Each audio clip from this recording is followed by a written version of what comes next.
ho, ho.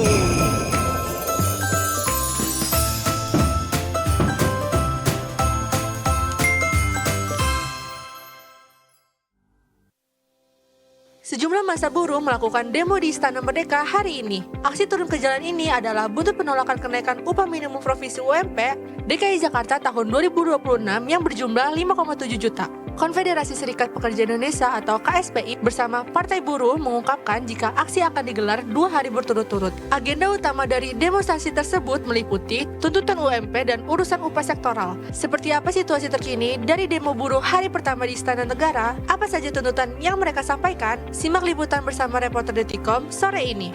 Beralih ke berita Nusantara, kapal pinisi dengan nama Dewi Anjani tenggelam di perairan Dermaga Pink, Labuan Bajo, Nusa Tenggara Timur. Peristiwa tenggelamnya kapal pinisi Dewi Anjani itu dibenarkan oleh kantor Kesyabandaraan dan Otoritas Pelabuhan Kelas 3 Labuan Bajo. KSOP mengatakan kapal tenggelam dalam kondisi berlabuh. Apa yang menjadi penyebab kapal tenggelam? Bagaimana proses pencarian korban? Saksikan laporannya bersama jurnalis Detik Bali dalam berita Nusantara. Menjelang matahari terbenam nanti, Detik Sore menghadirkan seorang atlet perempuan inspiratif yang berlaga di ajang SEA Games 2025 Thailand. Dewi Layla Mubarokah, atlet menembak andalan Indonesia yang berhasil menyabet 2 medali emas pada nomor 10 air meter air rifle, masing-masing dikategorikan perseorangan putri dan beregu putri. Bagaimana Dewi menyiapkan diri untuk berlaga di SEA Games 2025? Apa saja tantangan yang dihadapinya? Temukan jawabannya bersama Dewi Layla Mubarokah dalam segmen Sunset Talk. Simak berita-berita menarik Detikom dalam sehari secara langsung hanya di Detik Sore. Jangan lupa follow media sosial kita agar tidak ketinggalan update berita terbaru. Sekarang, mari kita sambut host kita, Afif Farhan dan Eza Makfira. Detik Sore nggak cuma hore-hore. Hello. Welcome back di Detik Sore. Gak cuma hore-hore Detikom. Yeay. Gun, kan lagu Meksiko Gun. Kenapa dari Inggris ya ini ya? Makanya jauh banget. Hai Detikers, menyapa kamu dengan kewarna-warnian lagi. Warna-warni banget kita hari ini. Dari belakang tuh lihat tuh. Ya kan? bunga, Background ya kan? kita juga warna-warni, baju kita juga warna-warni banget Baju juga. anak sekolah nih. Benar. Tuh ada anak sekolahnya kan? Kebetulan memang di bawah umur ya. Naik perahu. Kita tetap semangat Iza walaupun suasananya emang udah liburan, jalanan udah sepi. Benar. Ya kan? Enak gak jalan ke kantor hari ini? Nah karena kan tadi jalan kosong tuh Za. Kamu jam berapa pergi? Jam hari ini? 9 lah. Oke. Tetap kayak biasa lah. Pokoknya jalanan tuh kosong. Tiba-tiba ada lapangan padel. Pokoknya di lapangan padel. Karena terlalu Karena lama kosong. kosong. Kosong nih buat lapangan padel jadi ya. Mungkin kalau tahun lalu ada kosong dikit jadi mixway ya. Nah itu kan Kalau kalau udah sekarang jadi dikit-dikit jadi padel. Lapangan padel juga ya. Tapi tentunya Detikers gak ada kata libur buat cari informasi yang menarik juga ya. Walaupun mungkin tadi kita sempat info juga kalau hari ini jalan cukup lengang. Tapi gak ada salahnya juga untuk cari tahu kondisi lalu lintas sore hari ini juga. Terutama mungkin Detikers yang memang mau liburan atau jalan-jalan gitu. Khususnya ke Bandung nih Za. Ke Bandung? Ke Bandung karena ada Brigadir Ade yang akan menyampaikan langsung situasi jalanan di Kiara Condong Bandung, Jawa Barat. Selamat sore Brigadir Ade, langsung Wilujeng saja. Sonten Brigadir Ade. Selamat sore Afif dan Eza. Kumaha damang. Kumaha damang. Mentang-mentang di Bandung ya Betul. di bahasa Sunda damang. Damang gitu saya. Di Kiara Condong Bandung udah jajan apa aja di Bandung Brigadir Ade? Cimol Bojot udah? Cimol Bojot di Jakarta banyak. Iya sih ya. Jadi nggak terlalu Bandung banget gitu jadinya. Kayaknya harus cari yang lain juga. Banyak yang bilang kepadatan yang biasanya kita temukan di Jakarta tuh pindah ke Bandung gara-gara banyak orang Jakarta main ke Bandung juga. Tapi kita buktikan aja dengan laporannya dari Brigadir Ade kali ya. Ya, silakan Brigadir Ade laporannya. Baik, terima kasih Afif dan Eza. Selamat sore Detikers. Saat ini saya berada di kawasan Simpang Kiara Condong, Jawa Barat, di mana kondisi arus lalu lintas pada sore hari ini dapat kita lihat bersama. Dari arah Cijaurah yang akan menuju ke arah Kiara Condong terpantau ramai lancar, perlambatan kecepatan kendaraan terjadi hanya menjelang traffic light. Lepas traffic light kendaraan dapat melaju dengan kecepatan normal. Dan traffic light di kawasan Kiara Condong ini merupakan traffic light terlama yang berkisar 5 hingga 6 menit. Harap bagi para pengendara yang melintasi Kiara Condong, terutama melintasi Simpang Kiara Condong, untuk tetap bersabar dan tetap mematuhi marka jalan yang berlaku dan tidak melawan arus ketika hendak melintasi kawasan ini. Dan arus lalu lintas di Kota Bandung sudah dipadati oleh wisatawan yang dimana selain warga lokal, kendaraan berplat nomor B juga sudah mendominasi di kawasan Bandung, Jawa Barat ini. Dan antisipasi kepadatan lalu lintas di tempat wisata seperti Lembang dan juga wisata kuliner di sekitaran Kota Bandung. Harap cek kembali kondisi fisik kendaraan Anda, pastikan dalam kondisi prima. Mengingat kondisi jalan yang terus menanjak bagi Anda yang hendak menuju ke arah Lembang, Bandung, Jawa Barat. Dan pos pantau juga telah tersebar di beberapa titik di sekitaran Kota Bandung. Apabila Anda menemukan kendala saat berwisata atau melintasi Kota Bandung, segera laporkan ke pos pantau yang berada terdekat dari kawasan Anda. Dan kemudian bagi pengendara yang akan melintasi kawasan ini untuk cek kembali kondisi fisik kendaraan Anda, cek kembali saldo e-tol Anda pastikan terisi agar tidak terjadi antrian memanjang di gardu tol bagi kendaraan yang akan menuju ke kawasan Paster. Dan kemudian juga pastikan mematuhi marka jalan yang berlaku serta arah petugas kami yang berada di lapangan. Dan demikian informasi yang dapat kami sampaikan, dan bagi Anda yang ingin mendapatkan informasi tentang kondisi arus lalu lintas terkini, Anda dapat menghubungi call center kami di 1500669 atau dapat melalui SMS center di 9119. Stop pelanggaran, stop kecelakaan, keselamatan untuk kemanusiaan, Indonesia tertib dan salam presisi. Demikian Brigadir Ade Sinta melaporkan, selanjutnya kembali kepada rekan di studio. Baik, Brigadir Terima Ade, kasih. terima kasih. Oh ya, Brigadir Ade mau nanya, apakah prediksi puncak liburannya itu sudah lewat atau mungkin nanti bakal lebih padat lagi, Brigadir Ade? Karena kan tahun baru tuh tanggal 1 ya, Zaya? Tanggal 1 ya. Maaf, tahun baru maksudnya hari Kamis tanggal 1. maaf. Tahun baru Prediksi pasti kami sih pastinya bakal lebih padat ya, karena saat ini aja udah padat banget. Kemarin itu saya sempat ke kawasan Braga dan itu udah padat banget. Apalagi Wow. nanti tahun biasanya di Braga itu udah Asia Afrika juga pasti padat.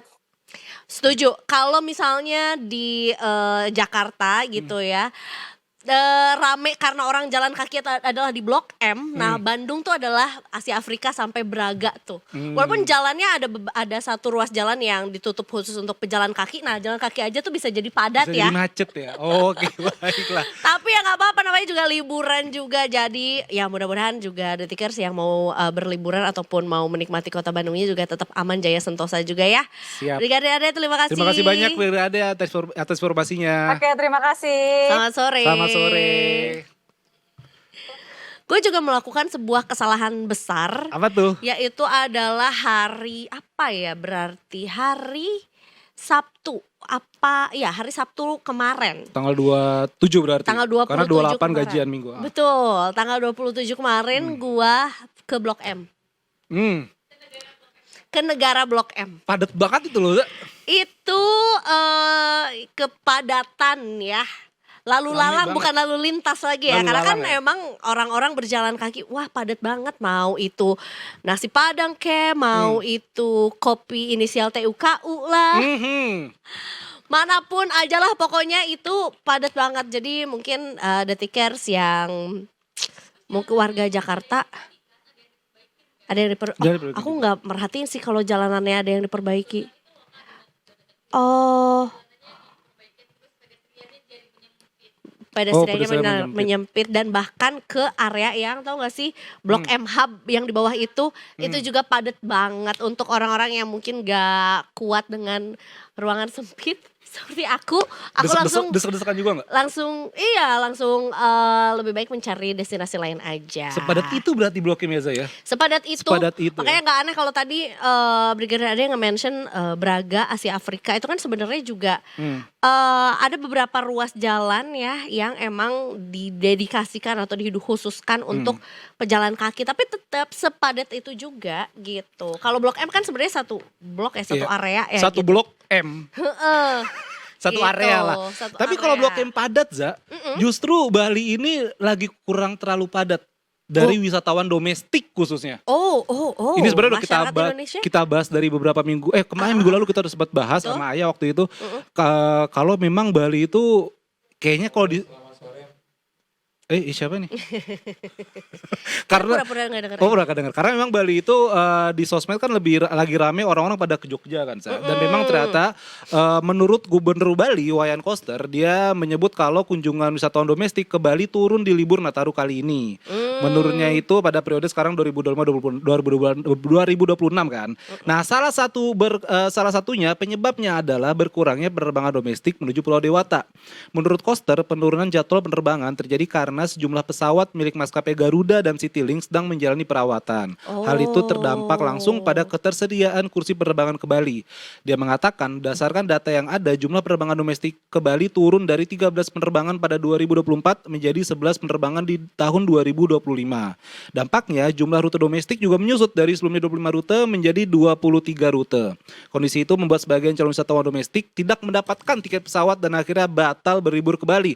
Selain itu, ada juga faktor C, cuaca, yang menjadi salah satu penyebab, mengingat hujan deras kerap mengguyur Bali dalam beberapa hari terakhir. Koster juga menilai adanya pergeseran tujuan liburan wisatawan domestik ke wilayah Pulau Jawa. Jadi Detikers kalau mau ke Bali lagi ya sebenarnya nggak sepi-sepi banget sih. Enggak sih Cuman ya. maksudnya nggak sepadat kayak biasanya lah. Betul. Jadi ini dua sumber informasi yang mengkonfirmasi bahwa adanya penurunan wisatawan ke Bali gitu ya. Karena dari penerbangan domestiknya juga berkurang, sama data dari PHRI juga berkurang juga gitu ya, wisatawan Okupansinya, yang penginapan di hotel. mampir atau menginap juga di Bali juga. Memang sih sebenarnya kalau ngomongin soal cuaca juga kita juga harus cukup concern gitu ya, termasuk juga turut berbelasungkawa juga, berduka cita juga akan adanya tenggelamnya kapal ya, yang walaupun sebetulnya juga itu di perairan dekat Bali lah ya gitu buat para wisatawan yang mungkin memang berniat untuk menyeberang menggunakan kapal besar maupun juga mau berjalan-jalan pakai kapal kecil gitu ya, kayaknya memang harus mengecek lagi kondisi cuaca dan juga kondisi gitu, karena lagi-lagi yang namanya alam juga nggak bisa lawan juga gitu ya. Kadang-kadang juga memang sudah ada peringatan dini tapi abai atau mungkin juga sebenarnya kurang cari informasi lebih dalam lagi mengenai kondisi cuaca yang terupdate-nya gitu. Karena kemarin kan kita sempat denger juga satu kabar bahwa adanya kapal pinisi yang tenggelam.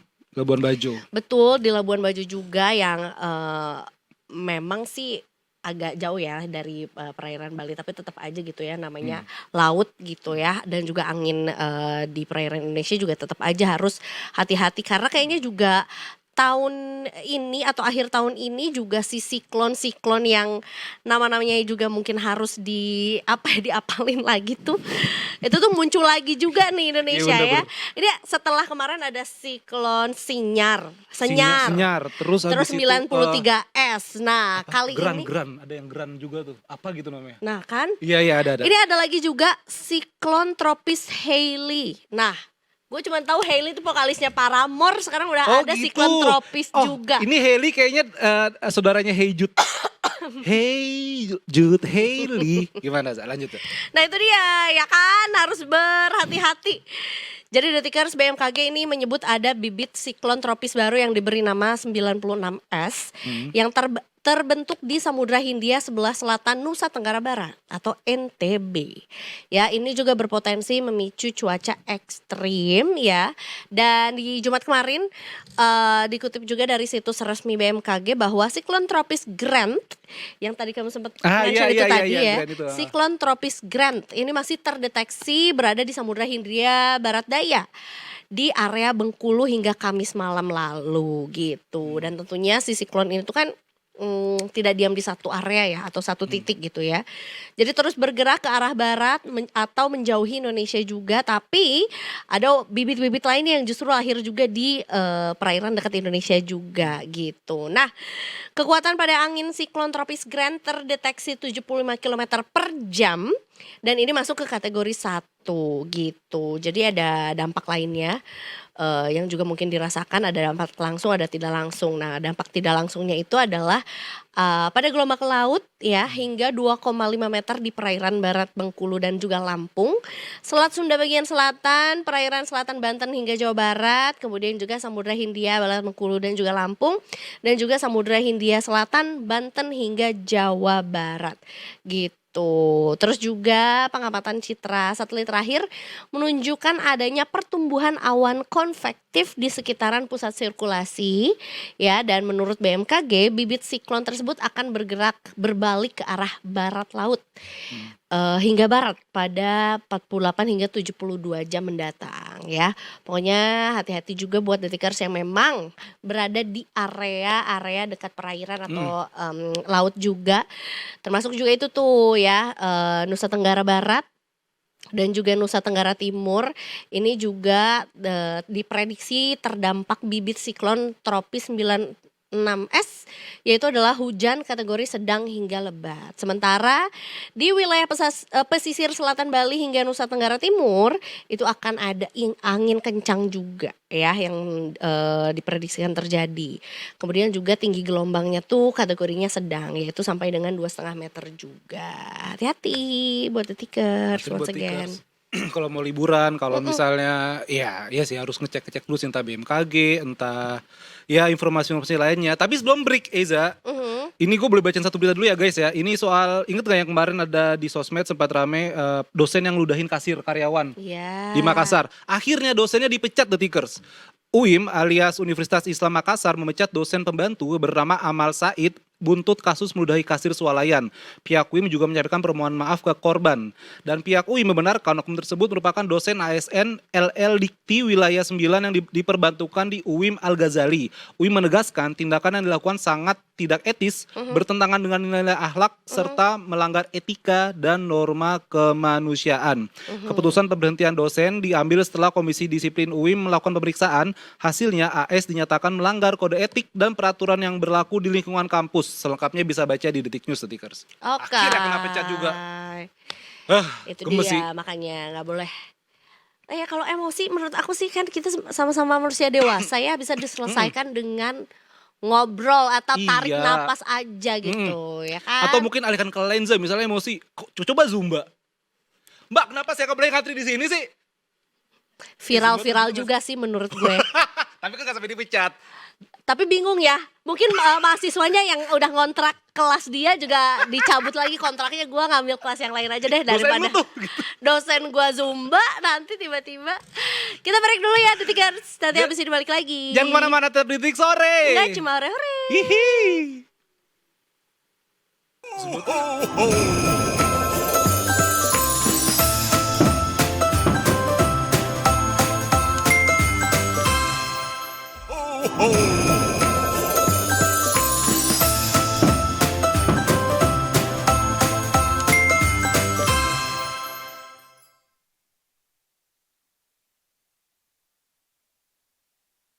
Detikers ya, balik lagi bareng sama Iza dan juga Afif juga mau ngomongin soal satu apa ya, kejadian yang tentunya juga membuat cukup berduka juga untuk dunia sepak bola ya. Ya sepak bola juga, pariwisata Indonesia juga. Terutama itu ya kan, dimana warga negara Spanyol yang menjadi korban kapal tenggelam di perairan Labuan Bajo dekat Pulau Komodo, yaitu adalah Fernando Martin Carreras. Yes. Katanya pelatih tim B putri klub Liga Spanyol Valencia juga. Betul, ya. iya. Bersama dengan keluarganya, bersama dengan anak-anaknya juga, termasuk juga para korban lainnya. Karena kalau nggak salah ada 11 orang yang menjadi korban atau enggak wisatawan yang memang menjadi penumpang dari kapal tersebut. Tapi kita akan pastikan lagi, kita cari tahu juga mengenai tenggelamnya kapal pinisi ini, dan kita langsung berjumpa dengan jurnalis Detik Bali, ada Kak Ambrosius Arden ya. Mas Ambro, selamat sore. Selamat sore. Iya, selamat sore Afif dan Aisyah. Baik. Mas Amro lagi di mana nih posisinya nih Mas? Saya sekarang di Pelabuhan Marina Labuan Bajo ya. Labuan Bajo. Ya, di tempat-tempat titik start kapal-kapal yang berlayar ke Taman Nasional Komodo sama ini. Baik, karena memang juga itu salah satu tempat favoritnya wisatawan lah ya, kalau misalnya mau berlayar gitu, titiknya dari sana dulu ya Mas Ambro ya? Ya betul ya, di sini di Labuan Marina Waterfront Labuan Bajo ini. Labuan Marina. Baik, Mas Ambro, kita dapat kabar ya dari kemarin bahwa adanya tenggelamnya kapal pinisi namanya Dewi Anjani juga yang termasuk juga sedang mengangkut gitu ya wisatawan dari mancanegara yang sekarang juga lagi ramai dibicarakan nih. Mas Ambro, gimana sebetulnya kronologi dari kejadian ini? Baik, Alif dan Mbak Esa, jadi dalam 4 hari terakhir ini di perairan Labuan Bajo ini terjadi 2 kecelakaan kapal wisata ya. Semuanya kapal pinisi. Baik. Yang pertama tanggal 26 Desember kemarin pada malam hari ini, yakni kapal pinisi Putri Sakinah yang tenggelam diterjang gelombang tinggi di Selat Pulau Padar, Taman Nasional Komodo. Lalu tadi pagi sebuah kapal pinisi Dewi Anjani juga tenggelam dekat pelabuhan Marina Labuan Bajo ini. Tapi kapal yang tenggelam tadi pagi ini kapal yang dalam posisi berlabuh ya. Jadi tidak ada penumpang, hanya ada kru kapal. Jadi semuanya aman, tidak ada yang menjadi korban dalam insiden kapal Dewi Anjani yang dekat pelabuhan Marina Labuan Bajo ini tadi pagi. Begitu Alif dan Elsa.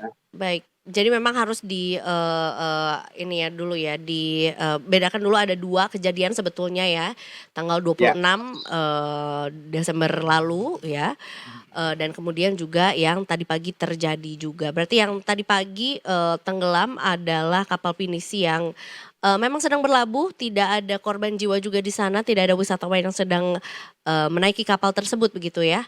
Ada sebabnya atau kenapa bisa kapal ini tenggelam, Mas Ambro? Informasi dari KSOP Labuan Bajo, Otoritas untuk Aktivitas Pelayaran Kapal di Labuan Bajo, bahwa ini sebenarnya karena keteledoran anak buah kapal ya. Jadi anak buah kapal ini mereka ketiduran tadi pagi, tidak sempat mengeluarkan air yang ada di dalam kapal, tidak sempat memompa ya. Memompa keluar air dari dalam kapal. Mereka ketiduran. Jadi air itu kemudian penuh dan tenggelamlah kapal wisata tersebut begitu. Baik. Kalau untuk kapal yang satu lagi Putri Sakinah, Mas Amro, ini kan yang kita tahu tadi juga Iza juga sudah bilang salah satu korbannya adalah Fernando Martin yang mana dia pelatih Valencia wanita B. Bisa diceritakan Mas, sebenarnya statusnya ini apakah hilang atau sudah ditemukan Mas? Karena dalam prosesnya ketika peristiwa ini terjadi pihak klub Valencia ini mengeluarkan statement kalau Martin itu meninggal begitu ya beserta 3 anaknya kalau tidak salah. Tapi kemudian Basarnas setahu kami mereka mengeluarkan statement kalau masih hilang statusnya alias belum meninggal begitu Mas. Ya betul. Jadi perlu saya informasikan bahwa kapal Putri Sakinah ini terdapat 11 orang di kapal itu saat terjadi insiden ya. Ada 6 wisatawan asal Spanyol satu keluarga, yakni pelatih Valencia FC sama istri dan 4 orang anaknya. Berikutnya ada 4 kru kapal dan 1 pemandu wisata tour guide. Dari keluarga pelatih Valencia ini hanya 2 orang yang selamat, yaitu istri dan anak bungsunya. Sementara Martin sendiri dan 3 anaknya itu tenggelam dan dilakukan pencarian beberapa hari terakhir. Informasi terakhir bahwa salah satu dari anak Martin ini itu ditemukan tadi pagi, yang perempuan. Siang ini sudah dilakukan identifikasi oleh dokter kepolisian, sudah konfirmasi bahwa itu adalah salah satu korban dari kapal pinisi yang tenggelam di Pulau Padar itu, atau anak dari pelatih Valencia tersebut. Jadi sementara ini yang sudah dalam status meninggal dunia adalah 1 orang, sementara 3 orang lainnya, yakni Martin Fernando dan 2 anaknya, itu masih dalam status pencarian. Belum dalam status meninggal dunia maupun belum status hilang, masih dalam proses pencarian oleh Basarnas. Begitu Afif dan Aisyah. Baik, Mas Amro, mengenai kapal Putri Sakinah ini yang tenggelam gitu ya. Ini kan sedang dalam perjalanan di sore atau malam hari begitu ya. Apa-apa yang menyebabkan kapal ini bisa tenggelam? Iya, kapal ini awalnya berlayar dari Pulau Komodo menuju Pulau Padar ya. Itu lokasinya sebenarnya tidak berdekatan. Itu perjalanan malam hari, sekitar pukul 20 mereka berangkat dari Pulau Komodo. Nah, setengah jam perjalanan ketika memasuki Selat Pulau Padar ini, tiba-tiba terjadi gelombang besar yang menghantam kapal ini secara tiba-tiba lalu langsung tenggelam tuh. Mhm. Terus saya sampaikan bahwa lokasi kapal tenggelam adalah berada di selat sempit yang memisahkan Pulau Padar di bagian timur dengan Pulau Rinca. Selat ini memiliki panjang sekitar 1 kilometer dan lebar sekitar 400 sampai 500 meter. Mhm. Nah, saat kapal ini berangkat dari Pulau Komodo menuju Pulau Padar, ini kondisi cuacanya cukup bagus, tidak ada gelombang menurut pengakuan nahkoda kapal maupun juga melalui perakiraan cuaca oleh BMKG. Mhm. Namun dalam perjalanan tiba-tiba muncul gelombang besar itu dan menghantam kapal hingga tenggelam. Nah, penjelasan dari BMKG, gelombang itu disebut sebagai gelombang swell ya.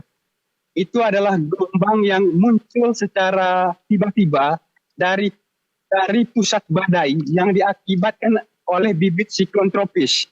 Mhm. Jadi gelombang itu didorong sehingga masuk ke Selat Pulau Padar dalam bentuk gelombang besar dan menerjang kapal yang ditumpangi oleh 6 wisatawan dari Spanyol tersebut. Nah, informasi lain yang disampaikan oleh nahkoda kapal bahwa 6 orang keluarga dari pelatih Valencia ini, mereka tidur di 2 kabin berbeda di kapal tersebut. Hmm. Martin dan 3 anaknya tidur di kabin yang berada di bagian lambung kapal, bagian bawahnya. Sementara istri dan anak perempuannya yang selamat, mereka tidur di kabin bagian atas. Saat kapal itu tenggelam, istri dan anaknya yang bungsu ini berhasil keluar, memanjat badan kapal, lalu kemudian terjun ke laut, berenang hingga sekoci dari kapal lain datang menolong. Di saat bersamaan, kapal tersebut karena terus diterjang gelombang, makin lama dia makin turun, dan Martin Fernando bersama 3 anaknya tidak sempat keluar dari kabin kapal tersebut. Kru yang berhasil selamat dengan menggunakan kapal skoci bantuan dari kapal lain sempat mencoba menolong Martin dan 3 anaknya dengan mengitari lokasi kapal tenggelam, tapi tidak berhasil menemukan mereka. Kapal justru semakin tenggelam ke bawah dan mereka juga nyaris tenggelam karena diterjang gelombang pada malam hari itu. Demikian Afif dan Aisyah. Baik, Mas Amro, apakah ada dugaan mesin mati begitu Mas Amro? Karena beberapa informasi yang kami dapat ada dugaan mesin mati sehingga akhirnya tidak bisa ya dalam tanda kutip melawan gelombang tersebut, Mas. Iya betul. Jadi saat diterjang gelombang itu memang mesin mengalami mati ya. Jadi nahkoda saat dihantam gelombang itu dia sedang berada di ruang mesin. Sementara dia berada di ruang mesin, tiba-tiba kapalnya itu diterjang gelombang. Ya kemudian naik ke bagian atas kapal dan saat itulah mesin kapalnya mati lalu kemudian tenggelam diterjang gelombang tersebut. Begitu penjelasan dari nahkoda kapalnya. Baik, untuk status dari pencarian atau upaya dari pencarian para korban ini hingga saat ini apakah masih terus dilakukan dan seperti apa perjalanannya, Mas? Iya, pencarian sudah dilakukan sejak tanggal 26 malam saat insiden terjadi dan hari ini adalah hari keempat pencarian korban. Itu melibatkan tim SAR gabungan, ada Basarnas, Polair, KSOP, TNI Angkatan Laut, penyelam profesional. Dan tadi siang Kapolda NTT juga turun ke lokasi memantau langsung proses pencarian dan dia juga menyusuri pesisir sekitar Selat Padar itu untuk mencari korban namun belum berhasil ditemukan. Nah, sebagai informasi yang bisa saya sampaikan bahwa menurut ketentuan yang berlaku, operasi SAR bisa dilakukan paling lama selama 7 hari jika korban tidak ada tanda-tanda ditemukan. Tapi jika ada tanda-tanda korban ditemukan hingga hari ke-7 pencarian, maka pencarian itu bisa diperpanjang. Atau jika sampai hari ke-7 tidak ada tanda-tanda korban ditemukan, pencarian dihentikan. Namun jika di kemudian hari ada tanda-tanda korban ditemukan, maka Basarnas bisa membuka kembali operasi pencarian terhadap korban. Kira-kira begitu Alis dan Aisyah. Baik. Baik, Mas Amro, kita kan tahu kalau misalnya kapal pinisi atau juga biasa disebut dengan sailing board begitu kan ini begitu populer di Labuan Bajo. Tetapi dengan adanya ya tenggelamnya 2 kapal begitu dalam waktu 4 hari, bagaimana aktivitas di sana sekarang, Mas? Apakah ada imbauan lebih ketat begitu atau mungkin juga ya para turis juga diimbau untuk mungkin memilih alternatif wisata lainnya begitu, Mas? Ya, sejak tanggal 26, saat setelah kapal pinisi Putri Sakinah ini tenggelam, KSOP Labuan Bajo langsung membuat kebijakan untuk menutup aktivitas pelayaran di Pulau Komodo dan Pulau Padar. Artinya kapal-kapal wisata dilarang berlayar ke Pulau Komodo dan Pulau Padar sejak tanggal 26 hingga hari ini dan hari mendatang sampai cuaca kembali baik ya. Karena beberapa hari terakhir cuaca cukup buruk di Labuan Bajo, gelombang tinggi, hujan lebat dan angin kencang terjadi. Jadi tidak ada aktivitas kapal wisata ke sana dan tadi saya sempat ke Padar, ke Pulau Padar, melihat langsung proses pencarian. Jadi memang terlihat sekali aktivitas di perairan Taman Nasional Komodo, tidak ada kapal-kapal wisata yang berlayar. Tetapi wisatawan masih bisa mengunjungi Pulau Rinca, salah satu habitat komodo di Taman Nasional Komodo. Jaraknya relatif dekat dari Labuan Bajo dibandingkan ke Pulau Komodo dan Pulau Padar dan gelombangnya tidak setinggi biasanya yang di Pulau Padar maupun di Pulau Komodo. Di sisi lain, otoritas di sini kita menghimbau wisatawan, pelaku-pelaku wisata untuk senantiasa memerhatikan perakiraan cuaca BMKG terkait dengan cuaca yang terjadi di Labuan Bajo ini. Demikian Alis dan Aisyah. Baik. Mas Amro sendiri merasa bagaimana di sana cuacanya saat ini? Ya, tadi pagi sampai siang itu hujan lebat terjadi di Labuan Bajo. Tapi siang hingga sekarang sudah tidak ada lagi hujan, hanya mendung dan tadi sempat cerah sekali. Baik, Mas Amro berkaca dari 2 kasus ini juga begitu Mas Amro, muncul juga beberapa pertanyaan masyarakat, apakah sailing board di Labuan Bajo cukup aman begitu Mas? Karena ya kita tahu kalau namanya sailing board ketika di kapal pinisi ya segala hal itu harus cermat begitu Mas ya, dari Betul. sisi safety, dari sisi kekuatan mesinnya begitu kan. Apakah ini kemudian menjadi pertanyaan juga di sana Mas gitu, ataukah mungkin instansi terkait akan lebih memperhatikan begitu Mas, atau lebih melakukan pengecekan kepada seluruh kapal di sana agar bisa memenuhi standar keamanan yang mumpuni begitu Mas? Ya, biasanya KSOP melakukan pengecekan secara berkala ya terhadap kapal-kapal wisata di Labuan Bajo terkait dengan kelayakan untuk bisa beroperasi. Nah, setiap kapal yang hendak berlayar ke Taman Nasional Komodo itu harus mendapat surat tujuan berlayar atau surat izin dari KSOP untuk bisa berlayar ke sana. Nah, salah satu syarat dikeluarkan surat tujuan berlayar ini oleh KSOP adalah kapal itu layak laut ya. Kapal itu memenuhi syarat untuk bisa berlayar kondisinya. Lalu kemudian adalah cuacanya mendukung untuk aktivitas kapal wisata berlayar. Cuaca itu biasanya diperoleh KSOP perakiraannya dari BMKG. Demikian Ales dan Aisyah. Baik. Ya kita harapkan hal seperti ini tidak terjadi. Ya. Perlu saya sampaikan Ales dan Aisyah, tapi memang untuk wisatawan memang perlu juga memilih kapal wisata yang safety ya. Karena diakui bahwa tidak semua kondisi kapal bisa memberikan rasanya aman dan nyaman bagi wisatawan. Jadi sangat diharapkan beberapa pihak mendorong wisatawan untuk selektif juga memilih kapal-kapal wisata yang akan membawa mereka berwisata ke Taman Nasional Komodo maupun spot-spot lain di Labuan Bajo ini. Ya, betul. Wisatawan juga harus ya mengecek kembali begitu ya. Kondisi kapal ataupun juga ya vendornya gitu ya. Dari dan juga bersama dengan siapa nanti akan berlayar juga harus tetap cermat juga untuk bisa memilih gitu ya. Agar tentunya juga tetap selamat gitu selama berwisata di Labuan Bajo juga. Mas Amro, terima kasih banyak atas informasinya juga pada sore hari ini. Semoga aman-aman saja di sana. Wisatawan pun juga Baik. jadi tidak jadi kapok gitu ya untuk Iya. berlibur di Labuan Bajo. Tapi tentunya juga mudah-mudahan juga kondisi cuaca juga membaik gitu. Mhm. Agar tidak ada kondisi Baik, terima terjadi. kasih. Kapan lagi. Terima kasih Afif banyak dan Mas Reza. Amro. Sehat Terima selalu. kasih, Selamat selamat sore. bertugas. Selamat Selamat sore. sore. Iza pernah ke Taman Nasional Komodo?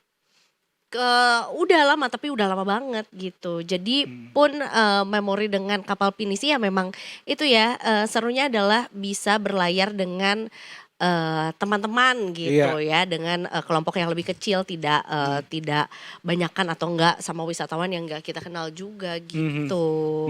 Dan memang di sana gue waktu itu pernah, udah lama juga liputan ke sana gitu. Sempet naik kapal, sebenarnya kapal boat sih bukan kapal pinisi yang gede gitu ya. Tapi emang waktu itu gelombang lagi tinggi, jadi nih misal gue duduk nih kapal boat gue.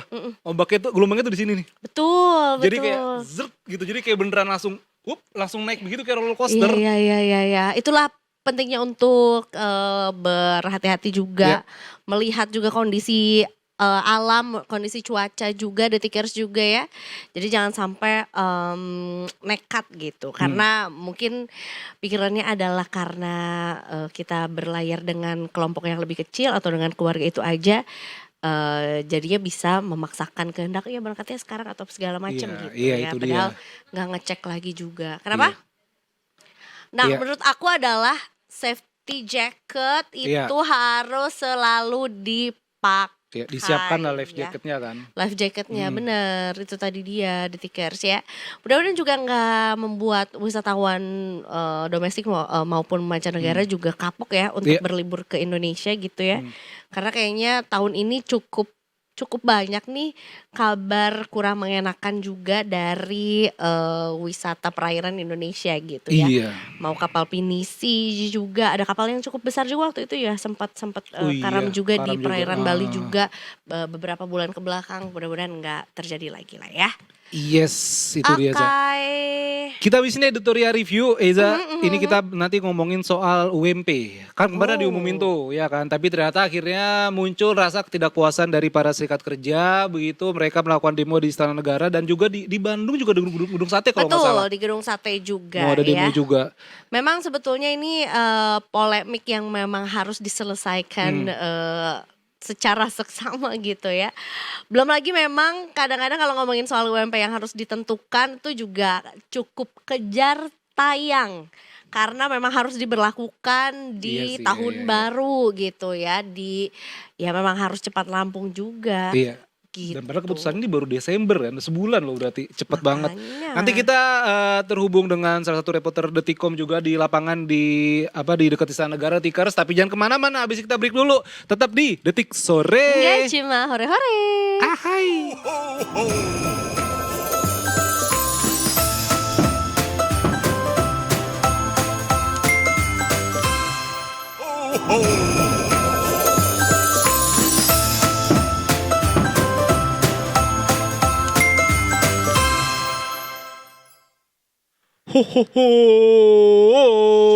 Welcome back to Detik Sore. Nah cuma hore-hore. Salah satu hal yang juga ditungguin di tahun 2026 adalah adanya kenaikan UMP. UMP ya. baru, alhamdulillah. Nah, masalahnya kayaknya belum bisa bilang alhamdulillah dulu kali ya. Kenapa itu Iza? Karena memang masih juga terkait dengan keinginan gitu ya dari para buruh juga biar UMP yang naik ini bisa memenuhi kebutuhan hidup layak dari masyarakat Indonesia juga gitu ya. Karena memang kenapa ngomongin soal masyarakat Indonesia juga karena nggak cuman di satu daerah aja yang sebetulnya juga menuntut adanya kenaikan UMP ini sesuai dengan angka-angka yang udah ditentukan juga, terutama oleh syarikat buruh juga gitu ya kan. Ini sebenarnya udah disampaikan juga di beberapa titik juga di salah satunya adalah di Jakarta gitu ya yang hari ini juga sudah sempat ada demo buruh dilaksanakan sejak tadi pagi gitu ya.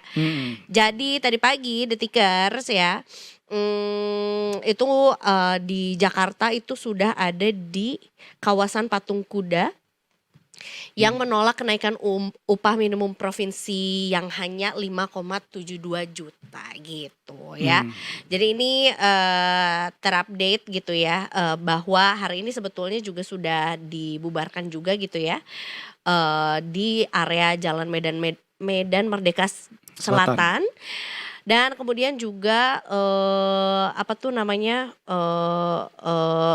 selama aksi berlangsung juga sebetulnya juga ada beberapa kemacetan yang sempat terjadi juga. Nah, Presiden Konfederasi Serikat Pekerja Indonesia atau KSPI Said Iqbal ini sebetulnya juga menolak kenaikannya jadi 5,72 juta, tapi meminta agar UMP yang terbaru gitu ya di 2026 menjadi 5,89 juta per bulan biar sesuai dengan standar kebutuhan hidup layak atau KHL yang sebetulnya juga udah dirilis sama Kementerian Ketenagakerjaan dan Badan Pusat Statistik atau BPS.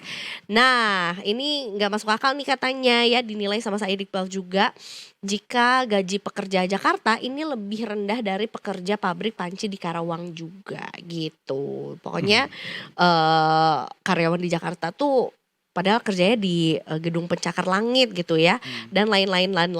Tapi malah kalah dari upah di Bekasi dan Karawang yang mendekati 6 juta per bulan gitu. Disampaikan juga sebetulnya dibutuhkan pemberian insentif bagi buruh yang sebelumnya diumumkan Gubernur DKI Jakarta oleh Pramono Anung juga gitu ya kan.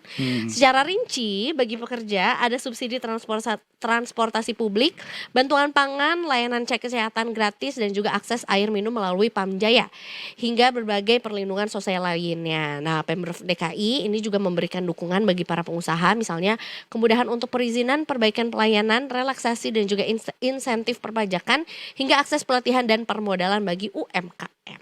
Nah, jadi DKI Jakarta Iza sebelumnya ini 5.396.760. Jadi 5.729.876 dari 5,3 ke 5,7. Dan kalau misalnya kita membandingkan dengan UMK Kota Bekasi di 2026 adalah 9.992.931 dan Kabupaten Kerawang 5.886.852. Jadi memang ada selisih 100-200 ribu begitu ya Eza ya. Dan untuk lebih tahu bagaimana soal update demonstrasi hari ini, demo buruh dan juga kabarnya tanggal 30 besok juga mau ada lagi Za. Hari ini 1.000, katanya besok 10.000. Tapi untuk tahu lebih lengkapnya kita sudah terhubung dengan Fandi yang ada di lapangan untuk melaporkan langsung. Selamat sore Fandi. Ya, selamat sore Afif dan juga Eza di studio. Selamat sore Fandi, boleh tahu posisinya sekarang lagi ada di mana? Ya baik, Detikar, saat ini saya melaporkan dari Jalan Medan Merdeka Selatan, tepatnya di lokasi di mana tadi dari serikat buruh begitu yang terdiri dari beberapa serikat buruh ini menggelar aksi demonstrasi. Rencananya memang hari ini ada 1.000 buruh yang akan menggelar demo terkait penolakan kenaikan upah minimum Provinsi DKI Jakarta. Namun pada kenyataannya tadi hanya ada sekitar 500 buruh saja yang melakukan atau menggelar aksi demonstrasi terkait penolakan upah minimum Provinsi DKI Jakarta. Ini dari Presiden KSPI sendiri, Said Iqbal, menjelaskan kenapa pada hari ini buruh atau masa buruh yang ikut itu sedikit begitu, tidak sesuai target awal yaitu 1.000 buruh, karena memang tadi Said Iqbal menjelaskan bahwa adanya ia mengklaim atau mengakui bahwa adanya larangan ini bagi para massa buruh untuk berdemonstrasi atau melakukan demonstrasi langsung di depan Istana Negara. Maka dari itu tadi memang massa buruh ini diputar balikan dari arah Monas ini menuju ke arah seberang Jalan Medan Merdeka Selatan begitu, lebih tepatnya ke arah Balai Kota DKI Jakarta. Dan tadi para buruh melakukan aksi demonstrasi di situ sejak pukul 12 siang sampai pukul 3 sore tadi. Dan aksi tersebut sudah bubar tadi. Jalan Medan Merdeka Selatan saat ini sudah dapat kembali dilalui oleh para pengendara mobil ataupun motor dan juga Transjakarta. Karena tadi memang sempat tidak bisa dilalui karena pihak kepolisian ini mengalihkan arus lalin ini menuju ke Jalan Agus Salim Agus Salim menuju ke Sabang begitu untuk mengarah nantinya ke arah Bundaran HI Jakarta Pusat. Namun saat ini situasinya sudah kembali normal dan para pengendara sudah bisa melintas dengan normal kembali begitu. Baik. Terkait juga dengan aksi demonstrasi yang dilaksanakan pada siang hari tadi gitu ya, itu adalah untuk menyuarakan bahwa adanya penolakan kenaikan UMP yang dirasa masih belum sesuai dengan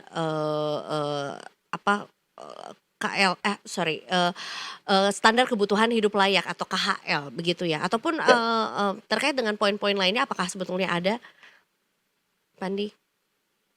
Ya, tadi memang seperti yang Eza bilang, persis seperti itu. Presiden KSPI Said Iqbal mengatakan bahwa kenaikan UMP DKI senilai 5,7 juta ini dianggap tidak masuk akal gitu.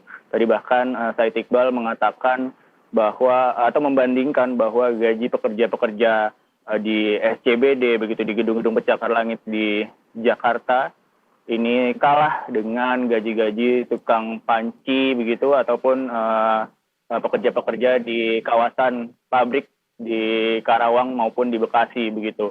Dan mengapa Said Iqbal mengatakan seperti itu? Karena memang penetapan UMP DKI senilai 5,7 juta ini dinilai tidak sesuai dengan kebutuhan hidup layak yang telah ditetapkan oleh Kementerian Ketenagakerjaan dan juga BPS.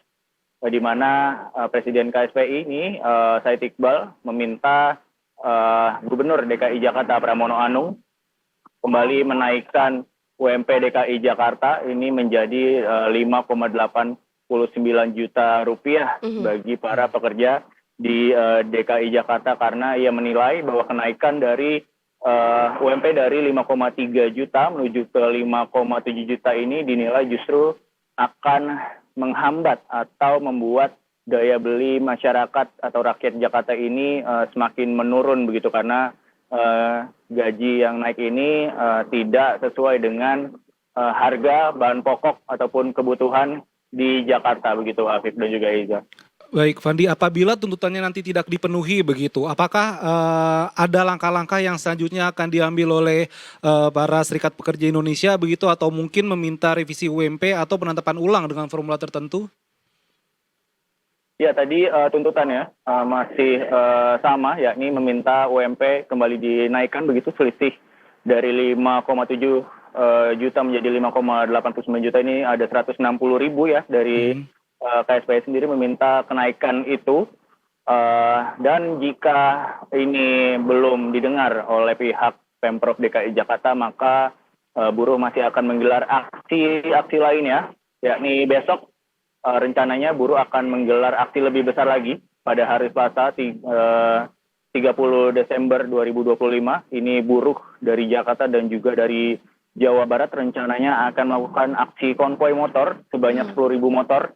Ini dari wilayah Cirebon, Sukabumi, begitu dari wilayah-wilayah Jawa Barat ini akan konvoi motor dan kira-kira akan membawa sebanyak 20.000 massa buruh menuju ke Jakarta untuk menuntut kenaikan UMP baik itu di Provinsi DKI Jakarta ataupun di Provinsi Jawa Barat. Namun jika nantinya memang tidak didengarkan lagi-lagi Presiden KSPI tadi Said Iqbal mengatakan bahwa buruh akan terus melakukan aksi demonstrasi karena mereka memiliki jumlah massa yang besar dan juga memiliki iuran dari serikat buruh, maka mereka tidak akan berhenti sampai aspirasinya ini didengarkan oleh Gubernur DKI Jakarta Pramono Anung.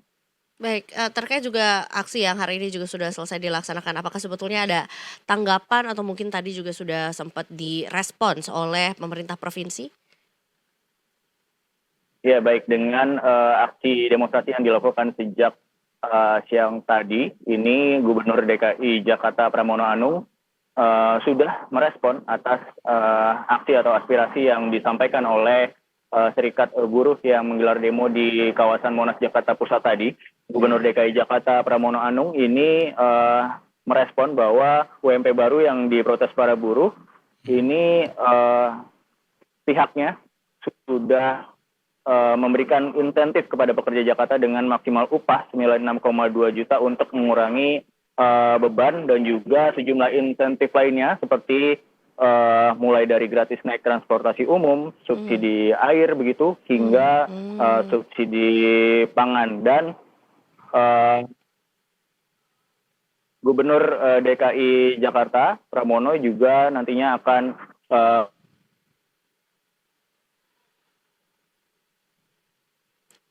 Fandi, sorry, suaranya hilang. Fandi, suaranya sepertinya ada gangguan sedikit. Iya. Ya, sebenarnya nanti akan di selang teknis sedikit Detikers. Baik, tadi udah disampaikan juga bahwa sebetulnya yang menjadi respons dari pemerintah provinsi DKI adalah dengan memberikan insentif gitu ya bagi para pekerja juga. Yang tadi lagi disebutkan sama Fandi itu adalah transportasi publik, bantuan pangan, layanan cek kesehatan gratis, akses air minum melalui Pamjaya, dan juga berbagai perlindungan sosial lainnya. Tapi tentunya juga baik, Fandi sudah kembali juga sama kami juga. Ya, tadi disampaikan terakhir adalah mengenai adanya insentif yang akan diberikan bagi para pekerja gitu ya. Itu adalah tanggapan dari pemerintah provinsi juga begitu. Tapi yang menjadi tuntutan dari serikat buruh atau dari teman-teman KSPI adalah tetap kenaikan UMP. Nah, formulanya seperti apa yang diharapkan sebetulnya oleh yang tadi sempat disampaikan juga oleh Said Iqbal dan kawan-kawan? Ya, sebenarnya formula dari yang ditetapkan ini sudah sejalan begitu dengan pihak Gubernur DKI Jakarta. Ini di mana kenaikan UMP Jakarta itu hasil kesepakatan bersama dengan formula yang mempertimbangkan inflasi, pertumbuhan ekonomi, serta indeks alfa 0,75 untuk menyeimbangkan daya beli pekerja dan keberlanjutan para pengusaha. Nah, namun memang tadi yang disoroti adalah kenaikan UMP yang dilakukan oleh pihak Pemprov DKI Jakarta ini dinilai tidak sesuai dengan KHL tadi yang sudah ditetapkan oleh BPS yang hanya selisih 160.000 begitu menurut dari serikat buruh ini begitu, yang ia menyoroti 160.000 ini begitu. Mengapa tidak sekaligus dinaikkan sesuai dengan standar yang ada yang sudah ditetapkan oleh Kementerian Ketenagakerjaan begitu. Baik. Dan juga untuk aksi besok, Fandi, kan kabarnya juga lebih banyak nih. Apakah ada rekayasa lalu lintas juga begitu, atau mungkin keamanan di sekitar Istana dan Jalan Medan Merdeka lebih diperketat? Ya, pastinya besok akan ada pengamanan seperti pada saat ini. Setelah sebelum adanya aksi demonstrasi tadi, ini polisi menerjunkan sebanyak 1.392 personel untuk mengawal aksi unjuk rasa tadi, dan syukurnya aksi unjuk rasa tadi berjalan dengan tertib, dan tadi para buruh juga bubar dengan tertib begitu. Dan tadi Presiden KSPI Said Iqbal juga mengatakan bahwa besok puluhan ribu buruh ini akan menggelar aksi serupa dengan aksi damai begitu, tidak akan melakukan kerusuhan ataupun mengganggu keamanan di sekitar kawasan Monas Jakarta Pusat ini. Namun untuk lebih detail lagi, kami belum mendapatkan informasi berapa personel polisi yang akan diterjunkan. Namun memang sejauh ini kemungkinan jalur dari Jalan Medan Merdeka Barat dan juga Jalan Medan Merdeka Selatan ini kemungkinan akan dialihkan kembali seperti tadi menuju ke Jalan Agus Salim Sabang untuk nantinya dialihkan ke arah Bundaran HI Jakarta dan Jalan Jenderal Sudirman, seperti itu. Baik, terkait juga dengan angka UMP yang baru gitu ya, yang sebelumnya juga diberikan di 5,73 juta rupiah juga. Itu kan sebetulnya juga ada semacam tenggat waktu yang diberikan oleh rekan-rekan KSPI gitu ya, atau teman-teman buruh juga kepada pemerintah provinsi maupun daerah untuk bisa langsung segera ditetapkan agar bisa diefektifkan gitu per tanggal 1 Januari. Nah, kali ini apakah sebetulnya juga ada tenggat waktu yang diberikan nih untuk pemerintah provinsi gitu atau pemerintah daerah, mengingat sebetulnya juga tahun 2026 nih udah tinggal menghitung hari, Fandi.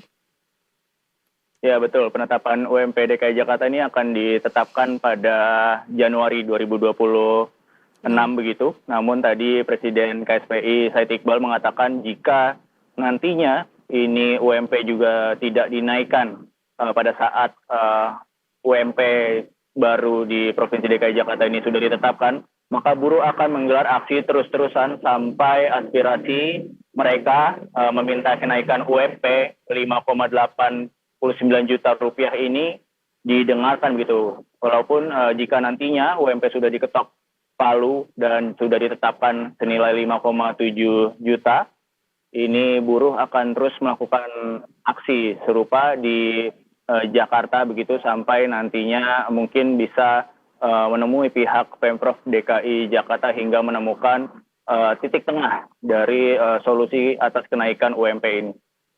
Baik. Baik, kalau begitu terima kasih banyak Fandi atas informasinya.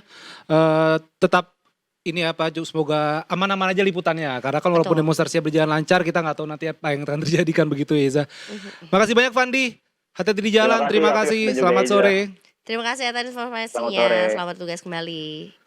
Ini ada satu artikel menarik Za soal masih UMP juga Jakarta 5,7 dari Detik Properti. UMP Jakarta 5,7 juta di 2026 bisakah buat beli rumah di ibu kota? Nah, apa katanya Detik Properti? Enggak, sebelum Bisa nggak kita beli rumah? coba Iza kira-kira bisa nggak jawabannya? Gimana? UMP di Jakarta 5,7 5,7 juta. Bisa nggak buat beli rumah di ibu kota? Ibu kotanya masih di Jakarta nih. Oh iya, bukan IKN ya. Kayaknya berat ya. Rumah apa dulu nih? Rumah keong Barbie. kebetulan. Oh, rumah Barbie, let it go, rumah let it go. Itu dia makanya. Jadi memang ini menurut agak sulit ya, kan Za? kayaknya. Maksudnya Iya. kita pasti semua orang di sini juga pasti bisa pasti sulit lah gitu. Mau itu, let's say misalnya, kondisinya berbeda nih, UMP-nya 5,7 juta, tapi double income no kids gitu ya, misalnya ya kan, double income no kids yang artinya penghasilannya 2 dan kemudian tidak ada tanggungan gitu ya dan segala macam. Mungkin. Pun masih Mungkin. Nah ini menurut Direktur PT Global Asset Sebentar. Management Steve Sugianto Iza, dia bilang kalau memang tidak cukup untuk membeli rumah di Jakarta dengan konteksnya emang rumahnya di DKI ya kan, tidak cukup. Karena ternyata memang ada hitung-hitungannya Iza kalau mau beli rumah ke KPR, cicilan yang diambil itu sekitar 30 sampai 35% dari penghasilan bulanan. Nah. Kalau contoh gajinya 5,7, UMP 5,7, berarti cicilannya itu adalah 1,7 juta per bulan, ya kan. Kalau misalnya dua-duanya buruh berarti ya cicilannya jadi 3,4. Apabila nekat ya berarti hanya memberatkan debitur untuk melunasi KPR. Dan perlu diingat selain rumah juga tentu setiap orang di sini punya cicilan lainnya Iza. Entah Betul. barang elektronik, Betul, entah kendaraan. Nah itu dia. Jadi memang mungkin lebih masuk akal beli rumah di pinggiran Jakarta. betul. Atau mungkin juga ini ya, DP-nya mungkin 90%. Berat banget DP-nya sih. 90% Batuk biar gua. cicilannya 1,7 juta. Kan Iya, makin besar DP-nya makin Makin kecil kecil. cicilannya Iya. juga gitu. Dari ya. mana duitnya itulah ide Itu Detikers. dia, makanya ya. Pokoknya bisa selengkapnya nanti di Detik Finance, Detikers, Detik Properti juga, di Detik News juga untuk kelanjutan soal UMP ini. Kita break dulu, nanti habis ini kita masih akan balik lagi juga. Detikers, udah gak sabar dong. Kita juga punya satu obrolan yang gak kalah seru dengan gold medalist asal Indonesia, seorang perempuan yang luar biasa juga. Dan tentunya kita pengen tahu ceritanya kayak gimana sih perjalanannya di SEA Games kemarin sampai membawa pulang emas gitu. Walau ya. sedang menghamil. Sedang sedang hamil, Mengandung. Nah. Nah. Mengandung jadi hamil. Maaf Detikers. Jangan kemana-mana, abis ini Sunset Talk tetap di Detik Sore Detikers. Enggak cuma hore-hore. Uhuy.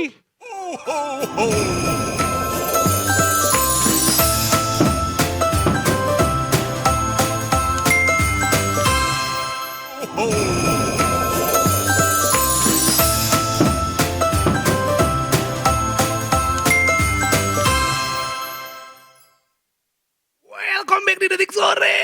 Enggak cuma hore-hore. Ini Detikers. enggak hore-hore emang Za. Apa tuh? Ini beneran, Apa tuh? wah ini kesel banget sih. Jadi ada Kadinsos, ya kan, Kepala Dinas Sosial dan Pemerintahan Masyarakat Desa Samosir.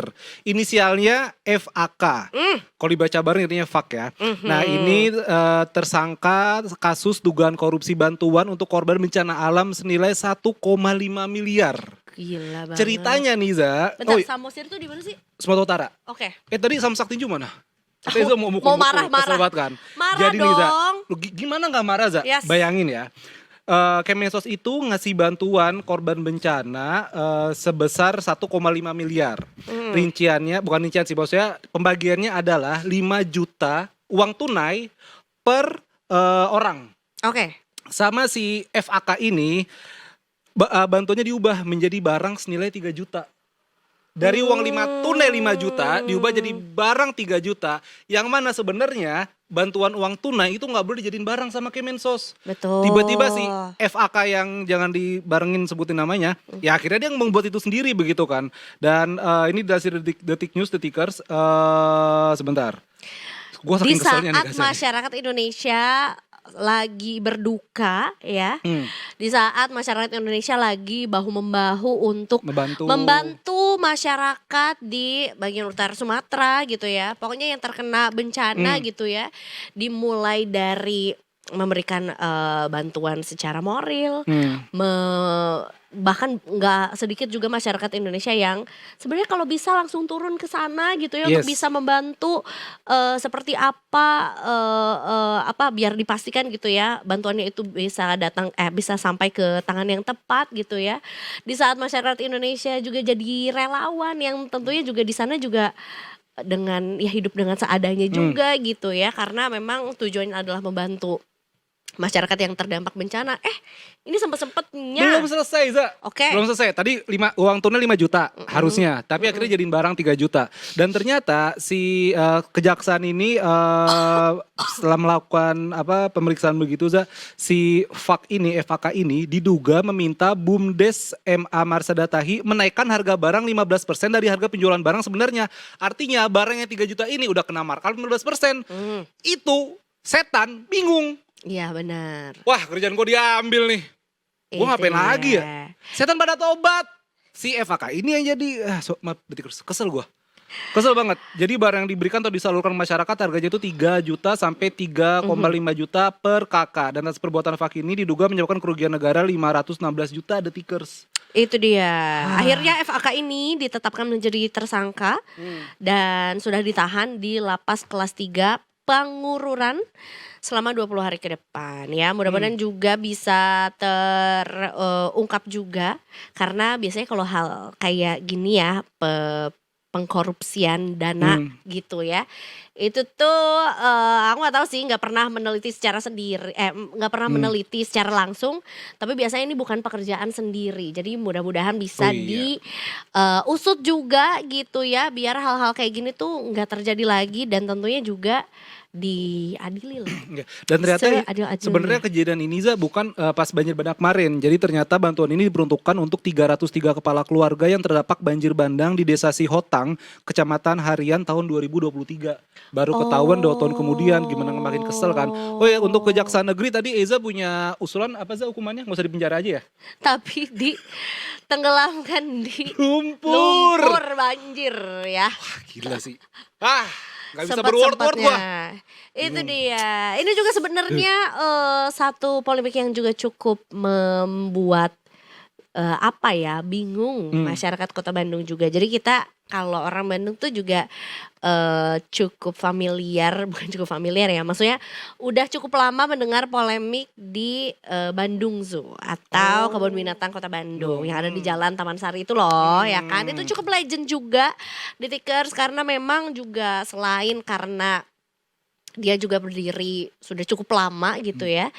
Pokoknya aku nggak tahu dari tahun kapan, tapi yang jelas sempat terkena polemik juga mengenai siapa yang sebetulnya punya berwenang lah ya untuk bisa menjaga kelestarian dan juga menjaga binatang-binatang yang ada di sana, merawat ya binatang yang ada di sana juga, karena memang sempat ada saling tuding menuding lah siapa yang harus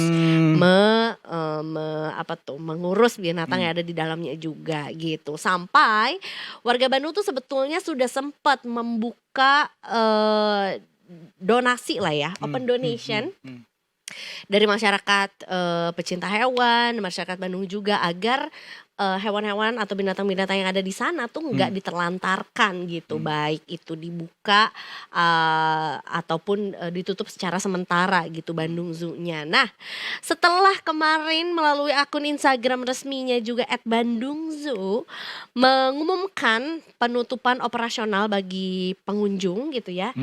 Tiba-tiba ternyata per hari apa ya? Hari ini kalau nggak salah ya.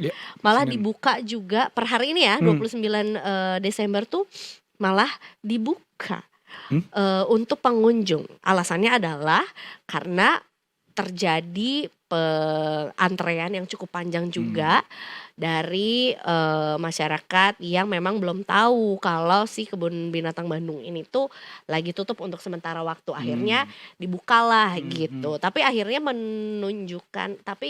malah jadi satu pertanyaan baru juga, kayak loh ini yang membolehkan atau yang membuka tuh manajemen yang mana? Siapa? Siapa gitu ya yang membuka Bandung Zoo ini juga untuk masyarakat gitu ya. Jadi sebetulnya Bandung Zoo ini sudah ada antrean dari jam 8 pagi tadi gitu ya. Jadi mereka ini memang nggak tahu gitu ya adanya pengumuman penutupan operasional. Nah, untuk menjaga ketertiban dan keamanan dan juga pengamanan di area Bandung Zoo gitu ya, akhirnya juga ada pihak keamanan setempat dan juga patroli Satpol PP di area dalam kebun binatang dan akhirnya dibuka gitu. Nah, makanya dalam unggahan Bandung Zoo sendiri mereka akhirnya meminta maaf juga gitu ya akan adanya penutupan ini, dan pembatasan operasional yang dilakukan itu merupakan bagian dari upaya penyelamatan pakan satwa juga gitu. Berarti akhirnya ditutup nih kalau gitu ya. Berarti yang ngantri-ngantri itu ya kasihan juga sudah ngantri. Mungkin ada berapa yang bisa masuk kali ya Zah ya? Betul. Karena memang kan ya Bandung serame itu kalau misalnya liburan kan, apalagi Nataru begitu di Tikers. Apalagi soal Bandung juga, ini kereta cepat TUS itu mencatat 7.000 warga Malaysia naik kereta bus ke Bandung. Karena emang serame itu, dan ya bener kata Iza, Bandung Zoo ini legend karena itu sudah berdiri sejak tahun 1930 Za. Setengah 8 berarti ya. Habis sisa tuh berarti. Itu WIB. Jadi memang dan Bandung Zoo itu ternyata Za, itu sempat ada sengketa lahan, dualisme pengelolaan, betul, kasus korupsi juga ya. Jadi Betul. walaupun ya itu kayaknya beberapa tahun belakangan ini ya. Jadi kayak sempat buka, sempat tutup, terus belum lagi masalah parkir tuh yang sempat berapa kali kan yang nggak boleh di luarnya. Pungli, iya itu juga. Ya semoga binatangnya sehat-sehat semua juga, dan The Tikers juga yang lagi di Bandung, alangkah lebih baiknya kalau misalnya ke tempat wisata bisa dicek di website resminya. Kayak Bandung Zoo kan juga pasti punya Instagram resminya kan, Zah? Betul, Ragunan Bandung juga Zoo. ada, Ragunan. Pokoknya hampir semua tempat wisata ada Instagram resminya kok, bisa dicek buka apa enggak nih gitu. Betul. Jadi ya itu tadi ya. Hari ini yang dibuka tuh hanya gerbang ya gerbangnya aja Bandung Zoo dibuka secara situasional gitu. Jadi mudah-mudahan bisa terselesaikan secepat mungkin gitu ya.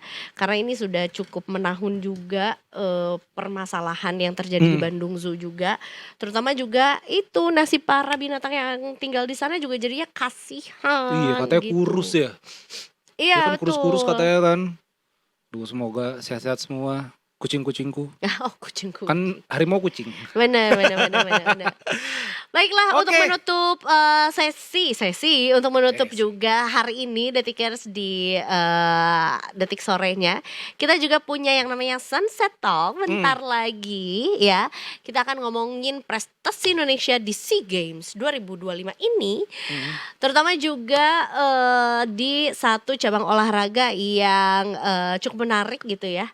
Memanah rifle juga ya, membawa pulang emas tahun ini oleh seorang Menembak. wanita. Menembak sebenarnya. Betul. Menembak. Dewi Laila namanya. Tadi gue Zah. bilang apa memanah, Memanah. ya? Salah. Walaupun menembak hati dan memanah hati hampir sama sih. Dewi Laila ini kemarin menang SEA Games pas lagi hamil Iza. Dan ternyata di tahun 2021 dia juga pernah menang emas. Jadi Betul. ini bukan kaleng-kaleng sih. Betul. Ini mau langsung atau kita break dulu? Kita break dulu aja kali ya. Boleh. Oke, Detikers jangan kemana-mana, tetap di sini di Detik Sore. Nggak cuma Rere.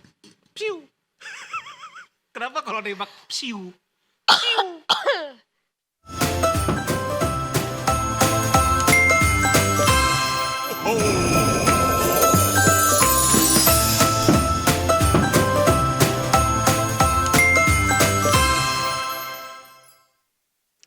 Welcome back to Detik Sore. Enggak cuma hore-hore. Cucu. Wow, udah siap menembak. Udah nih siap kayaknya ya. menembak seperti Dewi Laila. Wow, kalau ini mungkin yang kita temui adalah atlet menembak, mungkin ini menembok ya.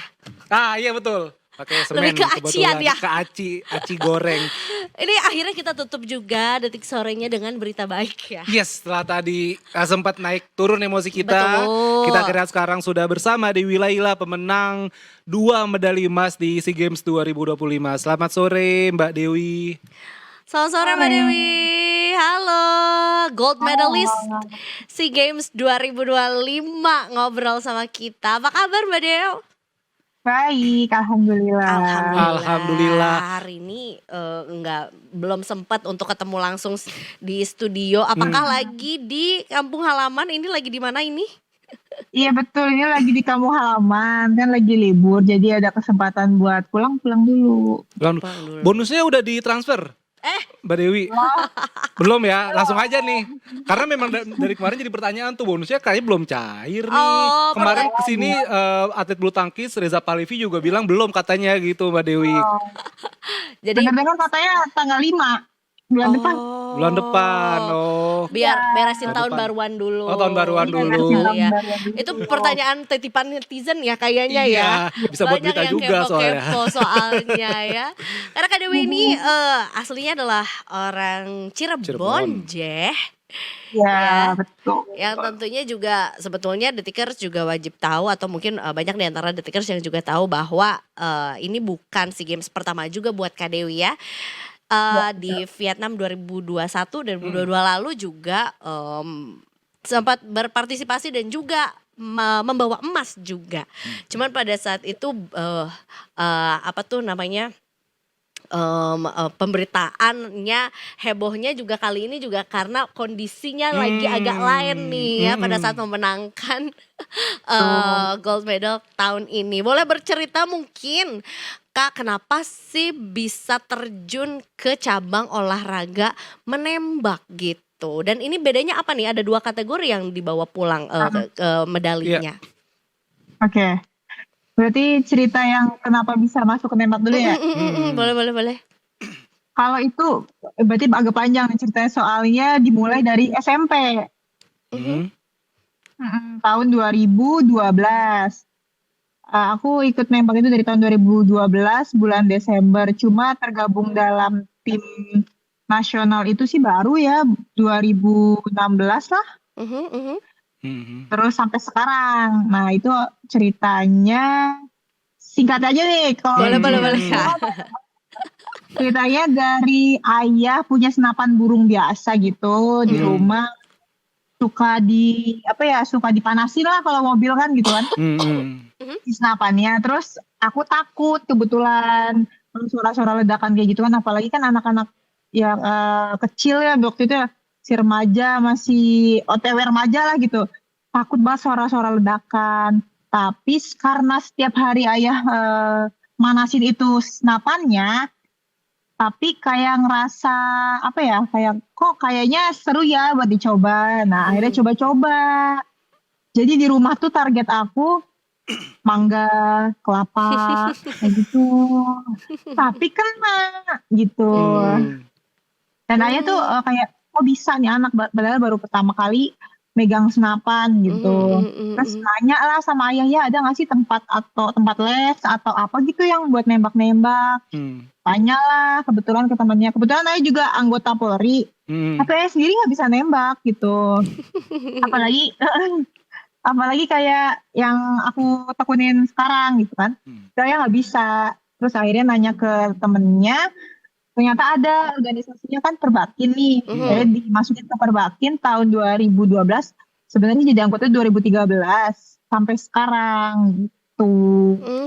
Oke. Dan untuk olahraga menembak ini Mbak Dewi, sebenarnya kan mungkin kalau misalnya kita sebagai masyarakat gitu, sebagai penonton melihatnya kayak oh ya udah asal nembak yang penting kena gitu. Sebenarnya ada kesulitan gak sih Mbak, atau mungkin ada teknik-teknik tertentu gitu yang bisa Mbak Dewi ceritakan begitu?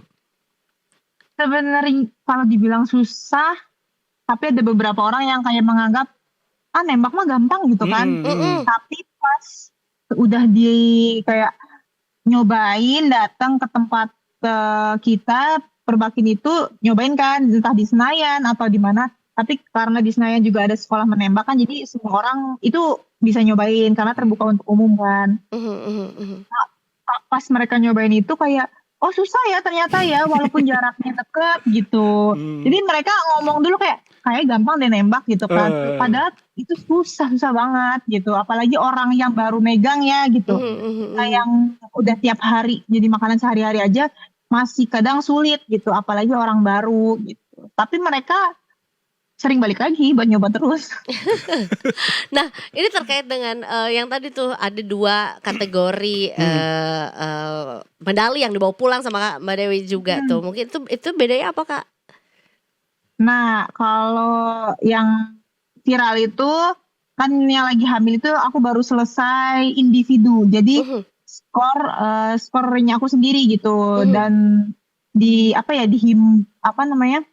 sampai 8 itu masuk final. Nah, aku kebetulan ada di urutan ke-8 nilai kualifikasi aku.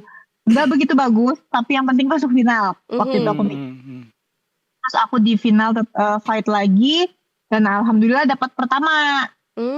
Nah, kalau yang satu lagi itu tim. Kalau tim itu akumulasi antara aku dengan 2 teman aku lainnya. Nah, itu nilainya dijumlah. Nah, itu hasilnya gitu. Baik. Jadi yang satu individu, yang satunya adalah tim Indonesia beregu gitu ya. gitu. Dan ini kan juga Mbak Dewi hamil 4 bulan ya Mbak ya? Di SEA Games ini kan.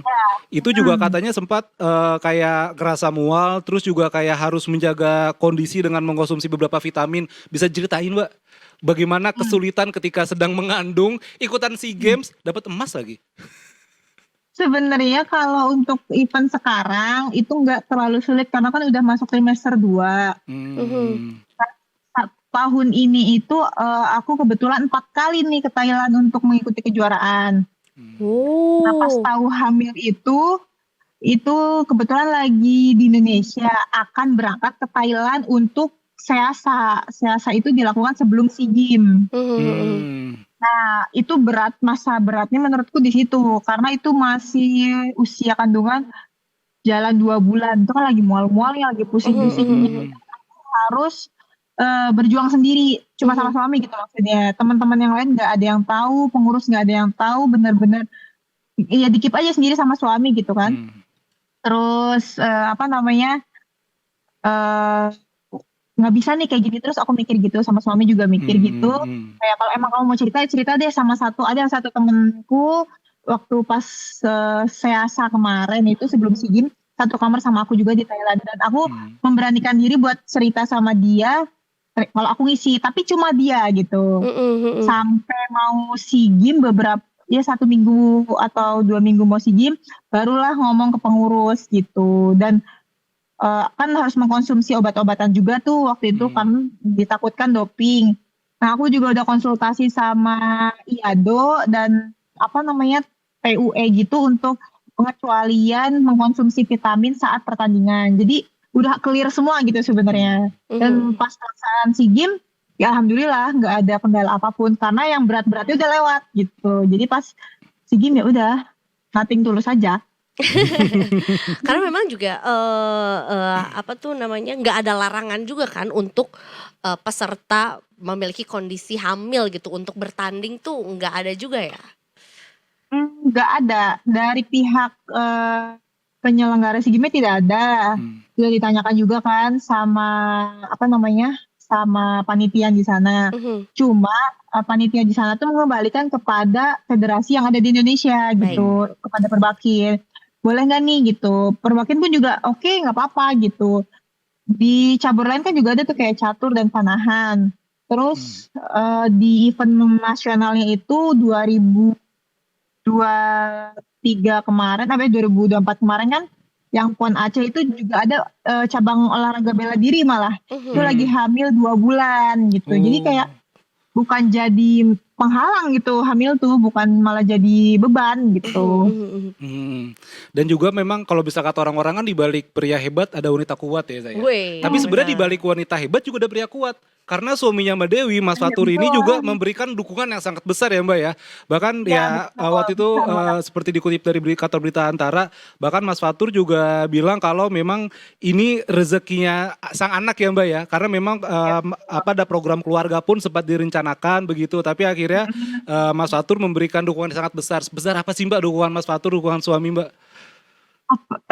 Apa ya, kalau menurut aku dia bener-bener support banget dari belum apa sih namanya, kita belum tahu, baru ada kantong gitu maksudnya baru ada kantong kandungan, belum ada isi, dan situ udah support kayak oke, kita bisa gitu ngelewatinnya satu-satu nih gitu, gak usah jadi beban kan, memang kamu yang hamil, cuma aku cuma bisa support, emang gak ngerasain gitu, cuma apapun yang kamu butuh atau kamu ngapain tuh kayak tenang aja gitu, ada aku, apapun di handle sama dia.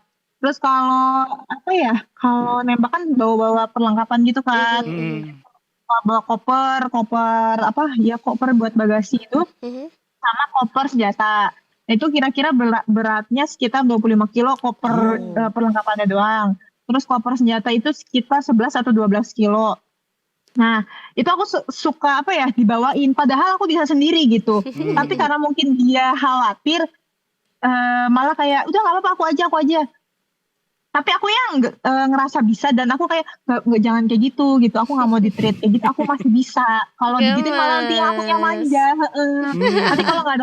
Nanti kalau kita lagi nggak barengan perginya gimana gitu, malah aku mikir gitu, aku bisa nggak apa-apa, aku kuat gitu. Bahkan kalau kita jalan-jalan pun kayak ya nggak apa-apa, aku nggak apa-apa ya, aku hamil, bukan orang sakit keras. Aku nggak apa-apa, aku gold medalist loh, lihat loh. Hey, aku nomor 1 di ASEAN. Sebelum gold medalist pun aku Di di-treatnya Southeast kayak Asia. hati-hati yang jalannya, yang jangan lari, yang apa gitu. Aku nggak apa-apa ya, aku nggak capek, aku gitu, kayak nggak, jangan kayak gini gitu, nge-treatnya malah nanti aku jadi lemah gitu. Tapi Kak Deo, ini kan juga setelah dari 2021 ya, 2022 kemudian tahun ini juga membawa pulang emas kembali gitu. Artinya sebetulnya juga ini bisa menjadi inspirasi juga buat nggak cuman para perempuan-perempuan di luar sana gitu ya, tapi masyarakat Indonesia secara seluruhnya juga, biar mungkin ini bisa jadi satu cabang olahraga yang menghasilkan lebih banyak lagi gitu prestasi. atlet-atlet dan yang berprestasi kayak Mbak Dewi gitu. Oke. Karena orang tuh masih awam ya tentang menembak gitu. Betul, Kayak betul. menembak tuh gimana sih? Paling cuma boleh, paling aparat ya gitu pikirannya kan gitu. Yang anggota-anggota TNI atau Polri yang cuma bisa bergabung. Padahal mas sebenarnya ini berlaku untuk semua masyarakat umum gitu. Siapapun dari umur berapapun, kalau memang udah kuat buat angkat senjata, maksudnya kayak buat latihan gitu, ya silakan gitu. Karena kan ada pilihan nih, mau yang laras panjang atau laras pendek bisa. Bahkan kita bisa start dari SD lah, umur 10 tahun, kalau emang dia udah kuat, tangannya fisik udah kuat, ya kenapa enggak gitu. Karena ini pun olahraga yang menurut aku ya minim cedera. Oke, baik. Ya paling otak aja sama batin. Kayaknya Kalau memang mungkin ya. fisik dan mental tetap sama-sama harus disiapkan juga gitu ya, kalau seorang atlet juga gitu ya. Dan di menembak pun kan nggak ada batasan umur. Sampai umur, kalau misalkan udah 60, 70, kalau memang fisiknya masih kuat dan matanya masih, kalau orang udah berumur kan ya paling plus gitu ya matanya, masih itu ya tetap lanjut gitu. I see. Iya. Dan kalau kehidupan seorang atlet menembak seperti apa sih Mbak Dewi? Mungkin kalau misalnya masyarakat ngelihat atlet sepak bola, oke main bola gitu. Oke atlet basket main basket. Tapi apakah atlet menembak punya kehidupan sendiri begitu? Walaupun memang ya beberapa tempat latihannya kan khusus begitu ya Mbak. Enggak semua daerah punya begitu. Atau mungkin ritual latihannya tuh seperti apa gitu Kak Deo? Latihannya mah apa ya? Kalau untuk kegiatan fisik buat menjaga daya tahan tubuh, paling kita cuma lari gitu, penguatan perut, kayak plank, sit up, push up gitu-gitu aja. Nggak banyak yang apa ya? Kayak kalau olahraga yang lain kan kayak bener-bener fisiknya dipakai banget gitu ya. Betul. Kalau kita nih sebenarnya ke olahraga otak sebenarnya gitu.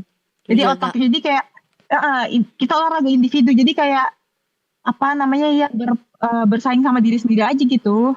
Kalau olahraga bela diri kan kayak kita bener-bener kalau kita makin marah kita makin keluar gitu kan tenaganya. Kalau dinembak kita semakin marah makin rusak gitu. Jadi bener-bener harus tenang. Kita harus bisa tenang di saat Jaga konsentrasi gitu ya, jaga fokus. konsentrasi. Jadi bener-bener olahraga otak gitu. Jadi kalau I see. ditanya tipe latihannya gimana, rutinitas latihannya gimana, kayak sebenarnya biasa aja, cuma lebih ke ngejaga ini aja pikiran gitu. Baik. Seru banget Kak Dewi. Terima kasih udah sharing juga sama kita dan sekali lagi once again. Kak Dewi mau tanya terakhir boleh nggak? congratulations. Apa tuh? Lupa. Gimana? Kak Dewi mau tanya apa next ke depan apa nih Mbak Dewi? SEA Games kan udah, apa kan Asian Games tahun depan 2027, Olimpiade 2028. Apa yang akan seorang Dewi Laila punya target lagi nih untuk ke depannya? Asian Games kan tahun depan nih 2026 akhir-akhir tahun nih 2026 ya. Bulan September apa Oktober gitu kalau nggak salah Asian Games ini kan. Nah aku kebetulan akhiran dulu bulan Mei Juni kalau emang ya Semoga kalau dilancarkan emang ya. dikasih kesempatan, amin. Yes. Kalau memang masih dikasih kesempatan buat bawa nama baik Indonesia ya bakal fight gitu. Walaupun jangka waktu latihannya itu sangat amat singkat ya cuma berapa bulan berarti 4 bulan ya maksimalin gitu. Baik, semoga dilancarkan segala sesuatu rencananya juga.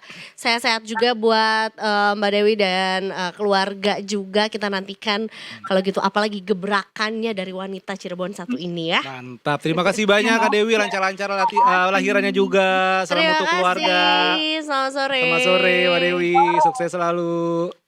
Ya.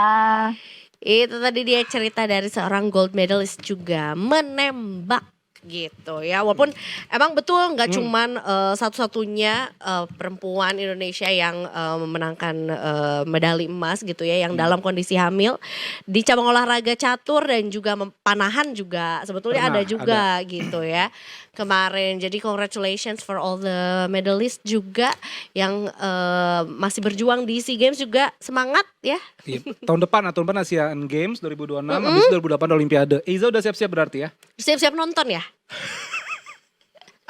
Dan memberikan dukungan penuh untuk Indonesia ya. Itu dia, wow. Seluruh cabang olahraganya. Itu tadi dia Detik Sore hari ini Detikers. Yes, tidak terasa ya, bentar lagi tahun baru Za. Waduh, gak kerasanya tahun baru. Kirain udah 5:30 aja Udah gitu. 5:30 maksudnya juga, ya. udah tanggal 29, bentar lagi tahun baru Detikers. Wah, Tenang, kita masih akan terus nemenin Detikers ya. Dari besok, hari Rabu juga masih Selasa, kita. Rabu. Kamis kita Betul. libur kan? Tanggal 1 doang Tanggal ya 1 libur, tanggal 2 Jumat Ya. kita tetap kembali. Maunya cuti. Gak apa-apa dong, biar tetap menginformasikan ya Detikers juga terupdate terus juga berita-berita terkini juga dah ala Detik Sore ya. Oke deh kalau begitu udah 5:30 Meza, saatnya Yes, kita yes. cabut. Waktunya Isa sama Vira pamit. Ayo Farhan cabut, segenap kru yang bertugas juga cabut Detikers. Mohon maaf kalau ada salah-salah kata. Kita besok ketemu di jam yang sama di Detik Sore. Guys, cuma hore-hore. See you tomorrow. Pesiu, pesiu. Bukan pesiu.